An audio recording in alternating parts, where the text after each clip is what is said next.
اعلموا انما الحیات الدنیا لعب ولہو وزینۃ وتفاخر بینکم وتکاثر فی الاموال والاولاد۔ اب جو چیز بریک تھی اس کو سمجھ لو، بریک کی حقیقت کیا ہے؟ دنیا کی محبت۔ جان لو کہ یہ دنیا کی محبت کیا ہے اس کے سوا کہ کچھ عرصہ کھیل کود میں گزرتا ہے، لعب۔ بچپن میں اور کسی چیز سے کوئی دلچسپی نہیں ہوتی۔ باپ کا کاروبار ٹھیک چل رہا ہے کہ نہیں چل رہا ہے، بچے کو اس سے کیا غرض؟ انہیں تو اپنا کھیل کود کرنا ہے۔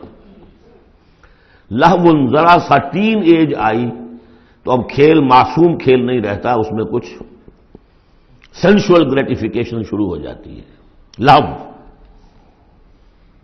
اور اسی وقت جو ہے زینت، بناؤ سنگھار بہت ہوتا ہے، بہت۔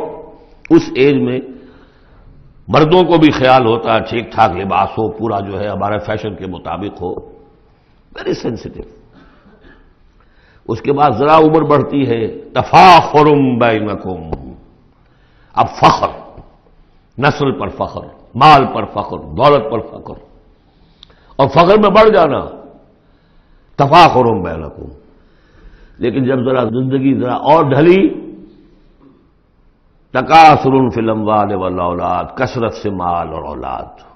اس کے بعد یہ ہے، ایک سٹیج پر تو یہ ہوتا ہے کہ مونچھ نیچی نہ ہو چاہے سب کو چلا جائے، اور اگلی سٹیج پر یہ ہوتا ہے کہ مونچھ نیچی کیا، شیو بھی ہو جائے تو کوئی بات نہیں، مال آنا چاہیے۔ یہ عجیب آیت ہے، انسانی زندگی کے یہ نفسیاتی مراحل ہیں۔ بہت کم لوگوں نے سمجھا اس آیت کو۔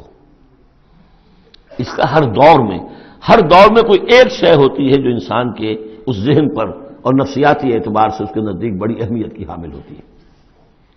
بچپن میں کھیل کود، ذرا اس سے بڑا ٹین ایجرز، اس میں لہو وزینۃ، اس سے اوپر آئے تفاخر، اس سے اوپر آئے اب یہ ہے کہ بڑا ریئلسٹک ہو جاتا ہے آدمی، چھوڑو میاں ان باتوں کو، پیسے کی فکر کرو، رکھو اس کو، سنبھالو۔ تکاثر فی الاموال والاولاد کا مسئلہ غیث، میں نے بارہا کہا یہ ایک لائف سائیکل ہے، ہیومن لائف سائیکل۔ وہی لائف سائیکل آپ کو ملتی ہے باٹنی میں، نباتات میں، کا مسئلہ غیث، جیسے کہ بارش برستی ہے، اعجب الکفار نباتہ، تو جو کسان ہوتے ہیں اس سے جو روئیدگی کھیتی اپجتی ہے اس کو بڑی اچھی لگتی ہے۔ ثم یہیج، پھر وہ کھیتی اپنی پوری قوت پر آتی ہے، فتراہ مصفرا، پھر دیکھتے ہو وہ زرد ہو جاتی ہے، ثم یکون حطاما، پھر کھیتی کٹ جاتی ہے اور چورا چورا کہیں جو ہے وہ توڑی کے ٹکڑے پڑے رہ جاتے ہیں۔ اسی طرح بچہ پیدا ہوتا ہے، بڑی خوشیاں ہیں، جشن بن رہا ہے، پھر وہ بچہ جوان ہوا ہے، ثم یہیج، جو اپنی پوری قوت کو پہنچ گیا ہے، فتراہ مصفرا، پھر بالوں میں بھی سفیدی آ گئی، پھر چہرے پر جھریاں آ رہی ہیں، ثم یکون حطاما، پھر مرے اور گڑھے میں دفن ہوئے اور مٹی میں مل کر مٹی ہو گئے۔ لیکن ایک زندگی آخرت کی ہے جس کے لیے کوئی اس طرح کا اینڈ نہیں ہے۔ وَفِي الْآخِرَةِ عَذَابٌ شَدِيدٌ وَمَغْفِرَةٌ مِّنَ اللَّهِ وَرِضْوَانٌ، اور آخرت میں ہے بہت بڑی سزا اور مغفرت اللہ تعالیٰ کی طرف سے، اور یا رضوان ہے۔ وَإِنَّهَا لَجَنَّةٌ أَبَدًا أَوْ لَنَارٌ أَبَدًا